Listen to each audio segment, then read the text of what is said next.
Hi everyone, it's Marcio here again. Welcome to another brand new chapter in our course. Now, in this chapter, it's all about mini maps, and I'm sure you've seen them before.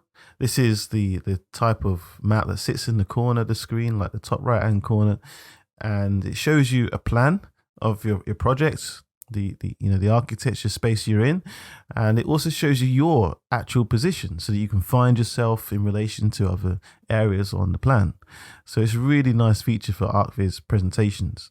I've created this blueprint in advance and I've left it here in the scene so I can show you the goal of this chapter. Okay, and then what we'll do is we'll gradually build towards achieving what I'm going to show you. Okay, so I'll show you so that you can start working on this with me. So I'll just push play.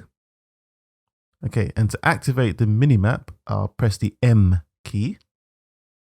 There we go. And our character here is shown on the map, and I can rotate the camera and it's rotating its direction on the map as well, where it's facing, just helping us to be able to follow on the plan where we are, okay? It's almost like a mini map you might find in a game, right? Now, on YouTube, you can find quite a few minimap tutorials, but you might find that they use other techniques. Now, we're going to show you a different technique in approaching this, okay? And you'll see that some in YouTube, they use cameras. The camera's placed way up high, filming what's down below. And there's an element that follows the character that's being filmed. Now, you can do it that way. I don't like it that much. It works, but I think there's a more precise way to work and an easier way to adapt to other blueprints, okay? So you can do more than one thing at once. And I'll show you some of the tools that we use to set this up. So our blueprint, first of all, our blueprint will have, let me find it. Here it is, okay? So we can have it in our scene. So you can select these and you'll see there's some parameters that we set up. You can migrate it to another project and change the parameters. And we'll have a parameter which is the actual plan for the image, which we can do, we can make in Photoshop or wherever. Import the image and you can just add it in. Okay, so it's an image or a plan of what we've built in JPEG or actually in a PNG format.